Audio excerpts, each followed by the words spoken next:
समझने की कोशिश करें कि इस पार्ट में एरर क्या हो सकती है। देखिएगा, पहला क्वेश्चन है और ये मैंने एकदम गिने चुन के लिया है, मतलब ये बिल्कुल सही है कि ये कॉन्सेप्ट आपका बन सकता है।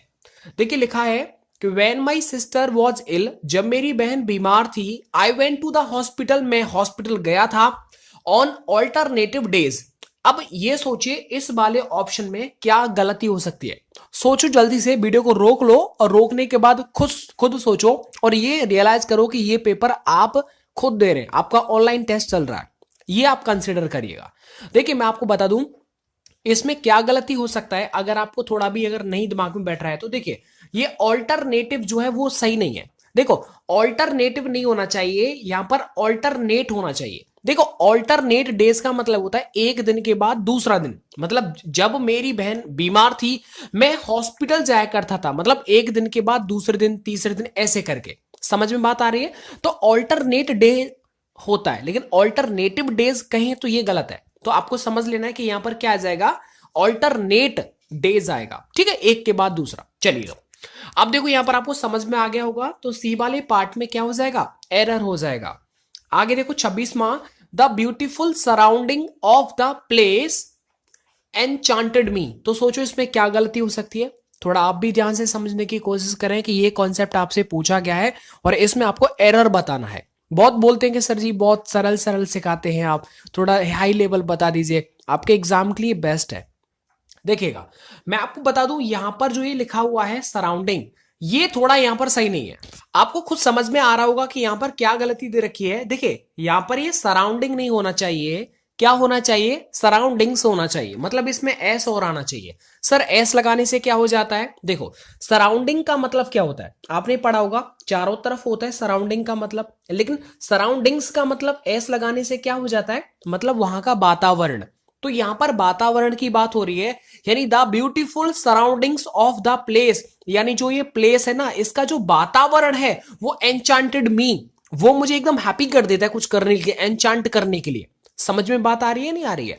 तो वहां का वातावरण आपको कुछ हैप्पी करेगा कुछ करने के लिए, यस और नो। वहां की चारों तरफ जो हो रहा है वो मैटर नहीं करता, लेकिन वहां का यदि वातावरण अच्छा है तो वो आपको एनचांटेड करने के लिए, हैप्पी आपको खुश कर देगा। तो यहां पर क्या आना चाहिए, सराउंडिंग्स आना चाहिए, सराउंडिंग नहीं आना चाहिए। ठीक है, क्योंकि वहां का वातावरण नहीं, तो वातावरण गंदा होगा तो आप कैसे मन करेगा आपको कुछ एनचांट करने का। समझ रहे, एनचांट का मतलब क्या, जैसे अगर एक वर्ड इसका हिंदी होता है मतलब मंत्रों का उच्चारण करना, वो भी एनचांटेड में ही आता है। चलिएगा ठीक है, तो ये आपको जो गलती है वो किस में है, आपके बी वाले पार्ट में।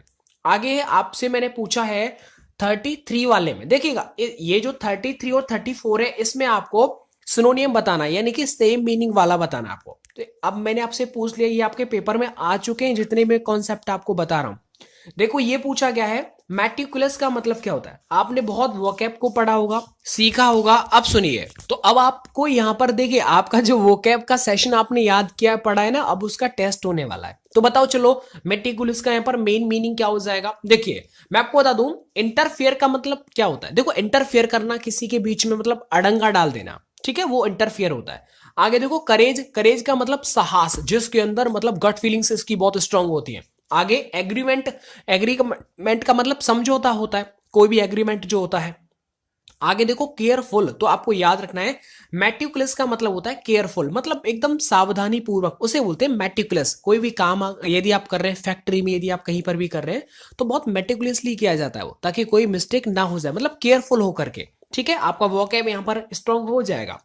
आगे देखो मैं आपको बोलता हूं रिसाइंड का मतलब क्या होता है। देखो रिसाइंड का मतलब ये होता है, चेंज का मतलब क्या हो, देखो परिवर्तित करना, मतलब ये तो नहीं हो सकता। रिसेंट का मतलब होता है कि एक तरह से कैंसिल कर देना किसी को। देखो रिपीट का मतलब दोहरा देना, ये बिल्कुल गलत हो जाएगा।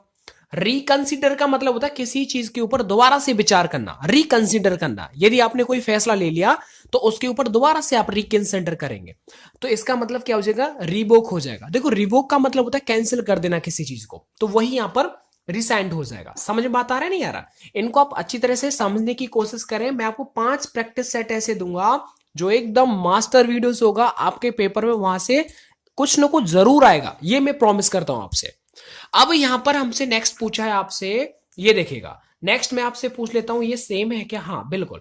चलिए आगे देखो ऑडासियस। अब देखो ऑडासियस यहां पर आपको एंटोनिम बताना है, मतलब एंटोनियम का मतलब होता है एकदम उल्टा। देखिएगा, ऑडेशियस का मतलब क्या होता है? ऑडेशियस का मतलब होता है जिसे बिल्कुल भी डर ना लगता हो, बिल्कुल निर्भीक, निडर, जिसे बिल्कुल भी डर नहीं लगता हो। तो इसका आपको उल्टा बताना है। देखो इसका उल्टा सिंपल है, क्या हो जाएगा? कावर्डली हो जाएगा, जिसको डर लगता हो, डरपोक हो। समझ में बात आ रहा है? देखो जेंटल का मतलब क्या होता है? जेंटल सज्जन लोगों को बोलते हैं, जो बहुत अच्छे नेक इंसान, जैसे आप लोग हैं। अब यहां पर देखो माइल्ड, अच्छा माइल्ड का मतलब क्या होता है? ये तो आपने खूब पढ़ा होगा। माइल्ड का मतलब, देखो माइल्ड अब हिंदी कैसे बोलूं, मतलब हाँ सॉफ्ट बोलते हैं इसको, मतलब माइल्ड है ना, सॉफ्ट से हम बिल्कुल बोल सकते हैं। देखिए, और मीक का मतलब क्या होता है? अब ये तो आप खुद देख लीजिएगा, मीक का मतलब क्या बोलते हैं उसे? हाँ, हम्बल एक तरह से, है ना, नम्र बोलते हैं उसे, बिल्कुल। चलिएगा आगे हम बात करते हैं। आगे, he wants to succeed in life must be work hard. अब आपको बताना है, he wants to succeed in life, यदि वह अपनी लाइफ में सक्सेस प्राप्त करना चाहता है, मस्ट बी वर्क हार्ड, उसको बहुत ज्यादा हार्ड वर्क करना चाहिए। चलिए फटाफट से आप जल्दी से सोच के बताओ इसमें क्या आ सकता है। देखिए पहले मैं आपको बता दूं आपको कि देखो यहां पर हुम आ सकता है क्या? नहीं आ सकता। हुम का मतलब होता है जिसको, तो यहां पर नहीं आ सकता। ठीक है, हु मतलब जिसको। अब हुज मतलब जिसका, जिसकी, तो यहां पर कोई ना कोई नाउन आना चाहिए। यदि आप हुज लगा भी देंगे तो इस हुज के बाद कुछ ना कुछ यहां पर नाउन आना चाहिए। मतलब हुज सिस्टर, समझ रहे आप, जिसकी बहन, ऐसे करके आएगा। तो कुछ ना कुछ नाउन आना चाहिए। नाउन तो नहीं आ रहा, मतलब डायरेक्टली यहां पर वर्ब आ रही है, वो भी आपके सब्जेक्ट के अकॉर्डिंग आ रही है। तो जब आपकी वर्ब सब्जेक्ट के अकॉर्डिंग आ जाए तो वहां पर आपको क्या लगा देना है? हु लगा देना है। तो यहां पर क्या आ जाएगा? हु आ जाएगा। Who wants to succeed in life, यानी जो अपनी लाइफ में सफल होना चाहता है, मस्ट बी वर्क हार्ड, उसको बड़ा अच्छा वाला मतलब वर्क हार्ड करना चाहिए। तो आ गया समझ में? यहां पर देखो, हुम नहीं आ सकता, हुज नहीं आ सकता, और हु एवर नहीं आ सकता। सिंपल सा क्वेश्चन था ये, यहां पर हु आ जाएगा। आगे जो क्वेश्चन मैंने आपसे पूछा है ये काफी अच्छा इंटरेस्टिंग क्वेश्चन है। इसका एक कॉन्सेप्ट बन चुका है जिसे आपको समझना है। देखिए यहां पर क्वेश्चन लिखा है कि it is time you dash home. इसका बताओ जल्दी से क्या आ सकता है? अगर आपने इस कॉन्सेप्ट को पढ़ा हुआ है ना, तो आप मतलब अच्छी तैयारी कर रहे हैं, क्योंकि ये जो कॉन्सेप्ट है वो मतलब एरा गैरा कॉन्सेप्ट नहीं है, अच्छा कॉन्सेप्ट है। तो देखो मैं आपको बताऊं, कभी भी अगर इट इज टाइम आ जाए ना स्टार्टिंग में, कभी भी अगर कभी भी इट इज टाइम आ जाए स्टार्टिंग में, तो आपको सेंटेंस में जो वर्ब यूज करनी है वो सेकंड फॉर्म यूज करनी है, यानी कि पास्ट इंडेफिनिट टेंस वहां पर आ जाएगा। सर जी पास्ट इंडेफिनिट क्या होता है? अरे जिसमें सेकंड फॉर्म यूज की जाए। तो सेकंड फॉर्म क्या है बताओ? यहां पर वेंट, यहां पर सेकंड फॉर्म हो जाएगा। समझ में बात आ रहा है? अच्छा यहीं पर एक क्वेश्चन ऐसे भी आया था एग्जाम का, तो मुझे पता नहीं कौन सा एग्जाम था, वो ये क्वेश्चन था कि इट इज हाई टाइम, यहां पर हाई लिखा हुआ था, मतलब it is high time you dash home, फिर बताना था आपको इसमें क्या आ सकता है। तो याद रखना, कभी भी इट इज टाइम आ जाए या फिर इट इज हाई टाइम आ जाए, दोनों के लिए आगे जो वर्ब चलती है वो पास्ट इंडेफिनिट की चलती है। समझ में आ रहा है? इसलिए यहां पर क्या आ जाएगा? वेंट आ जाएगा। देखो ये फर्स्ट है, ये फर्स्ट है और ये फर्स्ट है। सर जी ये तो आ ही नहीं सकता। समझ में बात आ रहा है नहीं आ रहा? अच्छा कुछ बच्चे ये बोलेंगे, सर जी ये बताओ, अगर जैसे मैंने बोला मैं स्कूल गया, तो मैं क्या बोलूंगा कि I went to school? Sir बिल्कुल ऐसे ही बोलेंगे। सर जी अब एक बात बताओ, यदि आपने यहां पर वेंट लगा दिया तो सर यहां पर तो टू आई नहीं रहा है, तो फिर सर ऐसे कैसे काम हो जाएगा? बताता हूं, देखो सुनो। एक बात हमेशा याद रखना कि वेंट की फर्स्ट फॉर्म क्या होती है बताओ? गो। अगर गो के बाद अगर कभी भी होम आ जाए, तो आपको इसमें अगर कभी भी प्रपोजिशन भरवाने के लिए आए ना, तो आपको कभी प्रपोजिशन नहीं भरना है, क्योंकि वो एडवर्ब ऑफ प्लेस होता है। कि गो के बाद डायरेक्ट यदि कभी होम आ जाए तो आपको टू नहीं लगाना, लेकिन अगर हाउस आ जाए सर जी तो लगा देना। बस होम मतलब होम से पहले टू नहीं आता। क्लियर बात समझ आ रहा है? सर जी अगर मान लो थोड़ा भी चेंज हो गया, तो जैसे मान लो मैं अपने घर जाता हूं, तो मैं क्या बोलूंगा कि आई गो, फिर यहां पर माई लिख दूं, सर जी तो भी यहां पर टू नहीं लगाएंगे क्या? अब लगा देंगे। देखो सुनो, अगर गो के बाद डायरेक्ट होम आ रहा है तो टू मत लगाना, लेकिन अगर होम से पहले कोई पजेसिव आ रहा है, माई, योर, हिज, ठीक है, देयर, तो यहां पर आपको टू लगाना है। समझ में बात आ रही है यार? सब ये चीज आपको थोड़ी थोड़ी चीजें जो कि आपको समझना पड़ेगा। ठीक है, एक बार दोबारा समझा दूं। मैंने बोला मैं घर जाता हूं, तो मैं क्या बोलूंगा? आई गो होम। लेकिन अगर मैंने बोला कि मैं अपने घर जाता हूं, तो अब यहां पर आपको टू लगाना पड़ेगा, क्योंकि गो के बाद डायरेक्ट होम आए तो नहीं लगाते। देखो यहां तो गो के बाद डायरेक्ट क्या आ रहा है, माई आ रहा है, होम से तो अभी कोई मतलब ही नहीं है, तो यहां पर टू आ जाएगा। समझ में आ गया नहीं आ गया? अगर आ गया हो तो आप इसे लाइक कर सकते हैं, वरना डिसलाइक जरूर करें। अब यहां पर देखो ये वाला कॉन्सेप्ट मैंने बहुत अच्छी तरह से छांट के रखा हुआ है यहां पर, है ना। ये लिखा हुआ है कि he is not in the good books of his boss. अब ये समझना है, ऐसे समझो ये आपके पेपर में आ गया, और कसम से भाई इसमें मैंने कोई भी ऐसा कॉन्सेप्ट नहीं लिया है जो लॉलीपॉप हो, मतलब आपको थोड़ा सा एकदम सॉफ्ट हो, आराम से आप इसे कर पाए, ऐसा नहीं लिया है। मतलब आपके लेवल के अकॉर्डिंग लिया है कि आप डबल ए में जा रहे हैं, एसएसआर में जा रहे हैं, एयरफोर्स में जा रहे हैं, तो उसका लेवल मुझे पता है क्या होता है, तो उस लेवल के हिसाब से मैंने यहाँ पर ये मास्टर वीडियोस आपको दे रहा हूं। तो देखो यहां पर पूछा है कि इन द गुड बुक्स का, यहां पर वो आपने देखा है ना, PQRS वाला भी मैंने ले लिया, जो एयरफोर्स में एक क्वेश्चन बनता ही बनता है। तो यहां पर देखो इन द गुड बुक्स का मतलब क्या होता है, कभी भी अगर आपको इनका मीनिंग याद है तो आप इसे कर लेंगे। देखो इन द गुड बुक का मतलब होता है कि किसी के फेवर में होना, ठीक है, मतलब in favour of, in favour with, तो यहां पर इस पूरी की जगह पर क्या आ जाएगा, इन फेवर, ठीक है, मतलब he is not in favour of my boss, of my या फिर ऑफ हिज बॉस। तो याद रखना इन द गुड बुक्स का मतलब किसी के फेवर में होना, बस ये याद रखना आपको, और कोई मतलब नहीं है, तो आपको इन फेवर विद आ जाएगा। चलिए अब आपको एक कॉन्सेप्ट और आया था यहां पर, मैं आपको इस ऑप्शन में से ही बताता हूं। कभी भी अगर एज एज आ जाए तो इन दोनों के बीच में आपको हमेशा पॉजिटिव डिग्री लगानी है। कौन सी? पॉजिटिव डिग्री लगानी है आपको। समझ में आई? ये कॉन्सेप्ट आ चुका है। आगे देखो, अब मैं आपसे आपको वन वर्ड सब्स्टिट्यूशन पूछता हूं, देखता हूं आपको कितना याद है। 69, ए टैंक वेयर फिश और वाटर प्लांट्स आर केप्ट, यानी ऐसा टैंक जिसमें जिसमें क्या होता है, फिश और वाटर प्लांट्स, जो पानी के पौधे होते हैं वो रखे जाते हैं, उसको हम क्या बोलते हैं? तो देखो बहुत अच्छा क्वेश्चन है यार, ये तो सिंपल है, अगर आपने थोड़ा भी इसे रिपीट रिवाइज कर रखा होगा तो याद हो जाएगा। वो होता है एक्वेरियम। क्या हो जाएगा? एक्वेरियम ही वो जगह होती है जहां पर आप फिश और वाटर प्लांट्स को रखा जाता है। समझ में आ गया? सर ये सैनिटोरियम क्या होता है? सैनिटोरियम वो जगह होती है, मतलब एक तरह से जैसे हॉस्पिटल टाइप का होता है, मतलब आरोग्यशाला, समझ रहे हैं आप, ऐसा होता है कुछ। एग्जैक्ट मीनिंग मुझे याद नहीं है उसका क्या बोलते हैं उसे, बट होता है ऐसे, ये मतलब डॉक्टर से संबंधित होता है, ठीक है। सैनिटोरियम मतलब आरोग्य, हाँ ऐसा ही बोलते हैं उसको। आगे देखो नर्सरी तो पता होगा आपको, मतलब जहां पर पेड़ वगैरह पाए जाते हैं, पौधे, नर्सरी से आप पेड़ वगैरह लेके आते हो। और एक होता है देखिए एवेरी। एवेरी का मतलब क्या होता है?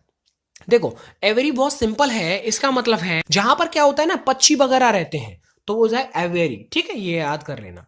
आगे देखो a person who never takes alcoholic drinks, यानी ऐसा व्यक्ति जो कभी भी ड्रिंक्स नहीं करता है, मतलब दारू वारू नहीं पीता है, तो वो क्या कहलाता है बताओ? वो कहलाता है टीटोटल। देखिए टीटोटलर, ये जब मैंने स्पेलिंग याद किया था ना, कसम से बड़ा अच्छा लगा था, मतलब ये अजीब सा लगा था। टीटोटलर, टीटोटलर, ऐसे ऐसे रट्टा मार के याद किया था, है ना। तो आप याद हो जाएगा, जब एक बार याद हो जाता है ना, तो फिर आप इसे कभी भी रिकैप करो, वो जल्दी याद हो जाएगा आपको, ठीक है। तो वो टीटोटलर होता है, बड़ा अच्छा स्पेलिंग है यार, याद कर लेना। और देखो एल्कोहलिक का मतलब क्या होता है? दारूबाज, मतलब है ना, धुआंधार पिबैया, तो उसे क्या बोलते हैं? शराबी बोलते हैं उसे। ऐसे ही एक होता है एडिक्ट। एडिक्ट का मतलब होता है जिसे लत लग गई, मुझे तो तेरी लत लग गई। अब लत लगानी है क्योंकि आपको एग्जाम क्वालिफाई करना है, ठीक है। तो एडिक्ट, आप अपनी पढ़ाई में एडिक्शन प्राप्त कर लो। एडिक्शन का मतलब क्या होता है? जिसे बिल्कुल लत लग जाए। देखो एक सही बताऊं, मतलब बात ऐसी होती है, अगर आप कभी भी एग्जाम को क्वालिफाई करना चाहते हैं तो आपको एडिक्शन, मतलब आपको एडिक्टेड होना पड़ेगा, लतीला होना पड़ेगा पढ़ाई के प्रति, किसी चीज के प्रति। सही बता रहा हूं, मतलब ये मेरी लाइफ का अपना एक्सपीरियंस है कि यदि आप किसी भी चीज को प्राप्त करो तो लत बहुत जरूरी है। अच्छी लत या बुरी लत, अगर अच्छी लग गई या फिर बुरी लग गई, एक बार आपको लत लग जाए मतलब आप उस क्षेत्र में पास हो जाएंगे आप, ये बिल्कुल फैक्ट है। तो ये एडिक्टेड, एडिक्ट और एडिक्शन, इन सब का मतलब क्या होता है? लत से मतलब होता है, ठीक है। आगे देखो बैक पाइपर, ये सबको पता होगा बैक पाइपर क्या होता है, वही मतलब क्या बोलते हैं उसे, बैक पाइपर, हिंदी नहीं पता मुझे, मतलब बैक पाइपर होता है एक तरह से रुको एक सेकंड, जो पाइप बाइप में मतलब सिगरेट, हाँ जैसे गांजा वांजा पीता है ना, बैक पाइपर उसी को बोलते हैं, जो गांजे वगैरह पीते हैं उसको बोलते हैं। आगे देखो यहाँ पर मैंने आपको 4 ये दे रखे हैं और इनमें से आपको एक बताना है जो कि स्पेलिंग उसमें गलत दे रखी है, ठीक है, स्पेलिंग गलत वाला है ये क्वेश्चन बनता है आपका। देखिएगा सीज, ये बिल्कुल स्पेलिंग सही है, सीज वगैरह कर देना, जब्त कर देना किसी चीज को, अचीव कर देना, अचीव का मतलब होता है उपलब्ध करना, मतलब किसी चीज को प्राप्त करना। Right now suppose that right now you are studying, you are working very hard right now, you are wasting, not you are investing your lots of golden time in your study right now na. So then I can say that you can achieve your achievement only if there is a one condition, then if you are doing very well, if you are doing very good and also very hard work, then you can achieve your achievement. what does it mean? achieve का मतलब होता है प्राप्त करना, समझ रहे? Achievement का मतलब उपलब्धि, तो वो ऐसे याद कर रहा हूं। एक होता है लीजर, ये बड़ा अच्छा वर्ड है। लीजर का मतलब क्या होता है? देखो लीजर का मतलब होता है हॉलीडेज, लीव्स। जैसे आप जब ड्यूटी पर चले जाएंगे उसके बाद आप घर पर आएंगे, छुट्टियां आपका क्या होता है? वो आपका लीजर टाइम होता है, समझ रहे आप? वो हॉलीडेज होती है, मतलब एकदम फुर्सत का टाइम होता है, उसे बोलते हैं लीजर टाइम। आगे देखो स्पेलिंग जो गलत है वो ये वाली गलत है। ये वियर्ड की स्पेलिंग ये नहीं होती, एक्चुअल में वियर्ड की स्पेलिंग होती है WEIRD। वियर्ड का मतलब होता है एकदम अजीबो गरीब, ठीक है? ऐसे याद रखो, वियर्ड मतलब एक तरह से दाढ़ी वाड़ी, स्पेलिंग याद आ गई होगी ना आपको। दाढ़ी अगर किसी की बहुत ज्यादा बढ़ रही तो कैसा लगता है? अजीबो गरीब लगता है। तो स्पेलिंग याद रखना कि W के बाद E आता है। आगे देखो, ये वाले कॉन्सेप्ट मैंने आपको ट्रिक से बताया था और ये एक पेपर में भी आ गया। ये जितने भी हैं वो खैर मैंने पेपर से लिए हैं, लेकिन ये अपने आप में एक बेस्ट कॉन्सेप्ट माने जाते हैं अच्छे लेवल एग्जाम के लिए। देखो मैंने आपको ट्रिक बताई थी, ये स्टार्टिंग में अगर कभी भी नो सूनर आ जाए तो मैंने क्या बोला था? इस नो को आप उल्टा करके लिख दो। तो मैंने क्या बोला था? ओ को मैंने ए बना दिया था, ये एन बन गई, बनी थी ना। अब ये देखो एन किस में आ रही है? देखो ये आ रही है एन, तो इसमें देन आता है। कभी भी याद रखना, कभी भी एंड वगैरह नहीं आता। नो सूनर अगर यदि जुड़ेगा तो वो देन यानी एन वाले से जुड़ेगा, समझ रहे आप? मतलब पेपर में, एयरफोर्स के पेपर में पूछा गया था 2000, मतलब पिछली बार जो पेपर हुआ था उसी में पूछा गया था। और याद रखना उसमें दो ऐसे करके ऑप्शन आए थे, THEN वाला भी आया था, इसलिए मुझे जबरदस्ती ये नो को एन दिखाना पड़ा आपको, ताकि इन दोनों में कंफ्यूजन ना हो। आगे देखो 76 माह, और इसमें आपको एरर बताना। यदि आपको एरर छांटना नहीं आता ना क्वेश्चन टैग के अंदर, तो वीडियो सर्च कर लो, question tag by Ram sir. कभी भी आपका क्वेश्चन टैग का आंसर, कोई भी क्वेश्चन गलत नहीं हो सकता। देखिए मैं आपको समझा दूं, अगर आपका ये सेंटेंस यदि क्या है, पॉजिटिव है, तो क्वेश्चन टैग आपका नेगेटिव बनता है। यदि ये क्वेश्चन जो आगे वाला दे रखा है ना, यदि ये पॉजिटिव है तो नेगेटिव, यदि ये नेगेटिव है तो पॉजिटिव हो जाएगा। समझ में आता नहीं यार? अब ये सोचिएगा आप कि यहां पर क्या दे रखते हो, ये हेल्पिंग वर्ब है ना, वॉज। कभी भी यदि यहां पर जो भी हेल्पिंग वर्ब दे रखी हो उसी के साथ नोट आएगा। तो वॉज है तो वॉज के साथ नोट आएगा। तो ये देखो डिड नॉट, ये तो गलत बात है, तो यहां पर क्या आ जाएगा? वॉजंट ही आ जाएगा, ठीक है? मतलब जो हेल्पिंग वर्ब दे रखी है उसी के साथ आपको नोट, वो भी शॉर्ट में जोड़ देना है। आगे देखिएगा, आगे बात करते हैं, what you have been doing since the workshop last month. तो ये वाला कॉन्सेप्ट तो देखो बिल्कुल इजी है, आराम से आप फाइंड आउट कर लेंगे इसे, क्योंकि सबसे लास्ट में आपने देखा साइन किसका है? ये इंटेरोगेटिव साइन है, मतलब क्वेश्चन है, मतलब इंटेरोगेटिव है ना ये। तो इंटेरोगेटिव में क्या होता है कि देखो अगर कभी भी हैज हैव बीन वाला और आईएनजी वाला यदि कभी आपको इंटेरोगेटिव बनवाए ना, तो आपको इस WH के बाद डायरेक्टली हेल्पिंग वर्ब लिखना है। अब ये देखो हेल्पिंग वर्ब किस किस में आ रही है? देखो यू, ये तो सब्जेक्ट आ रहा है, ये नहीं हो सकता, ये नहीं हो सकता। अब ये देखिएगा, कभी भी अगर हैज बीन आ जाए, ठीक है, हैज बीन या फिर हैव बीन आ जाए तो उसमें आईएनजी आता है। तो देखो इसमें तो थर्ड फॉर्म दे रखा ना, ये तो गलत हो जाएगा। तो यहां पर क्या आ जाएगा? ये सी वाला एकदम सही हो जाएगा। सर ये बताओ हैज हैव के साथ तो थर्ड फॉर्म आता है, ये तो सही है ना? नहीं दोस्त, देख यहां पर सिंस फॉर दे रखा है, यदि सिंस फॉर नहीं होता तो हम हैव यू डन कर देते, लेकिन यदि सिंस फॉर दे रखा है मतलब वो प्रेजेंट, समझ रहे आप? ये कौन सा, हाँ, प्रेजेंट परफेक्ट कंटिन्यूअस की एक्टिविटी को शो कर रहा है। जब ऐसी एक्टिविटी को शो किया जाता है तो वहां पर आपको आईएनजी वाला फॉर्म यूज करना है, ठीक है? तो यहां पर शी वाला एकदम सही हो जाएगा। आगे देखिएगा, we can buy anything in this shop, can we. देखो मैंने अभी बोला था आपको, यदि ये सिंपल है तो इसका नेगेटिव बना दीजिएगा। तो इस कैन का नेगेटिव क्या होगा? कैंट, वो भी शॉर्ट में। तो देखो कैंट भी इसका ये वाला एकदम सही हो जाएगा, ठीक है? मतलब अगर ये सिंपल है तो यहां पर नॉट वाला आना चाहिए, अगर ये नेगेटिव है तो यहां पर पॉजिटिव, मतलब नॉट वाला नहीं आना चाहिए, ऐसे करके याद रखो। आगे देखो, if I had followed your advice I would not regret today. यदि इसका मतलब होता है यदि मैंने आपकी एडवाइस को माना होता तो मैं आज रिग्रेट नहीं करता, मतलब पछतावा नहीं करता मुझे, ठीक है? तो मैंने आपको, जब मैंने आपको ने ये कंडीशनल सेंटेंसेस बताए थे तो मैंने आपको ये बोला था कि यदि सेंटेंस में आपके आगे वाले सेंटेंस में इफ वाले में यदि हैड थर्ड फॉर्म आए तो दूसरे वाले सेंटेंस में आपको वुड हैव और थर्ड फॉर्म देखना है, यही बोला था ना। तो ये देखो इसमें वुड हैव थर्ड फॉर्म किस में आ रहा है, देखो वुड तो आ रहा है लेकिन हैव नहीं आ रहा, तो ये नहीं आ सकता, ये भी नहीं, सी वाला एकदम सही है। देखो वुड नॉट हैव रिग्रेटेड, ये बिल्कुल सही है, ठीक है। आगे देखो 89 माँ, ये आपको एक्टिव है और इसका पैसे बनाना है, तो ये सिंपल है लेकिन आपको ध्यान से देखना है।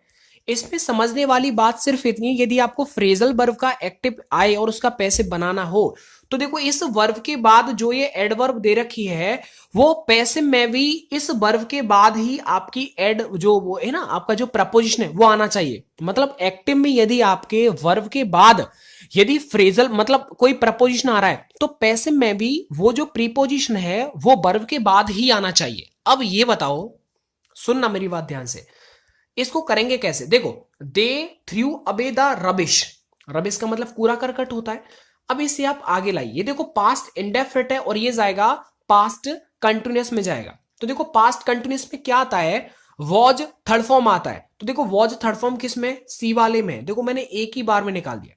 आप कहेंगे सर इसमें भी तो आ रहा है, नहीं बेटा देखो इसमें आईएनजी वाला भी आ रहा है। और जब ये बीइंग हमेशा तब आता है जब आपका एक्टिव वॉज वर आईएनजी में हो, तो आपको was were being third form में लगाना है। यदि आपका active is are am ING में हो तो आपको जो पैसिव बनाना है वो is are am being third form में बनाना है। तो देखो आईएनजी वाला तो तब आता है जब आपका एक्टिव खुद आईएनजी में हो, तो ये तो देखो आ ही नहीं सकता। और ये फ्यूचर क्यों आएगा भाई, क्योंकि पास्ट इंडेफिनिट का पास्ट परफेक्ट में सॉरी कंटिन्यूअस में जाता है। तो ऐसे करके आपको याद रखना है, ठीक है, ये नहीं हो सकता। और ये वाला बहुत सिंपल है, देखो इसको आपने अगर वो देख रखा होगा डू इट वाला, चलो वो तो खैर अलग है। देखो let him see the picture, इसमें दो ऑब्जेक्ट हैं, एक तो हिम और एक है द पिक्चर। तो अगर कभी भी देखो यहां पर दो वर्ब है, एक तो लेट है एक शी है, ठीक है, और दो ऑब्जेक्ट है एक हिम और एक द पिक्चर। तो ऐसे केस में क्या होता है, आपको हमेशा रट्टा मार लो कि जो पहले वाला लेट है वो तो आएगा ही आएगा। तो देखो दा वाला पिक्चर इसे हटाओ, दा वाला पिक्चर इसे हटाओ, मतलब लेट यदि आगे आ जाए या फिर नहीं भी आए, डायरेक्ट यदि फर्स्ट फॉर्म आ रही है तो आपको लेट तो लिखना ही लिखना है, तो दा वाले तो हट जाएंगे। अब देखो यहां पर कि ऐसे केस में हमेशा जब दो ऑब्जेक्ट आ जाएं तो जो लास्ट वाला ऑब्जेक्ट होता है ना उसे आपको लेट के बाद लिखना है। तो ये क्या हो जाएगा, देखो ये वाला हो जाएगा, ये देखो let the picture be seen by him, ऐसे करना आपको, ठीक है। बस ये समझ लेना है कि यहां पर क्या चल रहा है। तो देखो मैंने आपको बोला कि देखो इस लेट के बाद तो डायरेक्ट भाई पहला वाला ऑब्जेक्ट आता है, तो ये तो गलत है, ये तो आता ही नहीं है। तो लेट के बाद दूसरा ऑब्जेक्ट आता है यदि डबल ऑब्जेक्ट दिया हो तो यहां पर क्या आ जाएगा, ये ऐसे आ जाएगा, ठीक है। आगे देखिएगा, आगे हम अच्छा एक क्वेश्चन में अगर ऐसे बोलूं कि मतलब डू इट, इसका क्या होगा, तो इसका क्या हो जाएगा, वर्ब की फर्स्ट फॉर्म है ना, तो लेट इट बी डन ऐसे हो जाएगा, ठीक है। मतलब लेट इट, ये ऑब्जेक्ट आएगा, ये अकेला ऑब्जेक्ट है तो सीधे सीधे लगा दो यहां पर। आगे ये क्वेश्चन देखो PQRS वाला, सबसे ज्यादा आपकी डिमांड रहती है इस टाइप के क्वेश्चंस की, जी सर इसे हमें कैसे करना है। तो देखो भाई इसका एक बहुत सिंपल तरीका है, यदि आपने थोड़ा हुई ग्रामर का यदि आपने रूल पढ़ा हो तो आप इस टाइप के क्वेश्चंस को आसानी से कर सकते हो, कोई ज्यादा प्रॉब्लम नहीं होगा आपको। देखो मैं आपको बताऊं कैसे, एक झटके में आ जाएगा ये।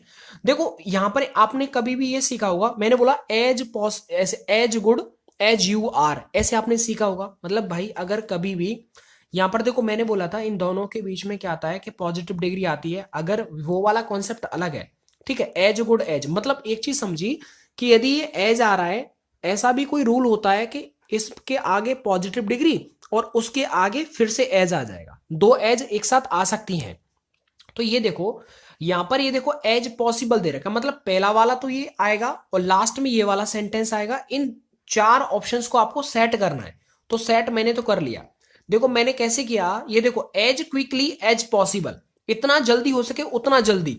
तो देखो एज क्विकली एज पॉसिबल आपने पढ़ा है कि नहीं पढ़ा, तो आपको ये पता है कि भाई इस 6 से पहले जो लास्ट वाला ऑप्शन आएगा वो क्यू वाला आएगा, मतलब क्यू आएगा लास्ट में। तो देखो मैंने कैसे पहुंचाना, आ गया ना डी वाला, लास्ट में क्या आ रहा है, क्यू आ रहा है। तो अगर आपको ये समझ में भी नहीं आ रहा तो आप यदि ग्रामेटिकल थोड़ा रूल लगा देंगे तो वहां पर आपका PQRS वाला सॉल्व हो जाएगा। यदि आप और भी चाहते हैं तो स्पेशल सीरीज चला दूंगा PQRS वाले की। तो देखो अभी ये आपका फर्स्ट वीडियो है, काफी टाइम यहां पर खींचा, लेकिन आपको मुझे पता है पूरा भरोसा आपके समझ में आ गया होगा।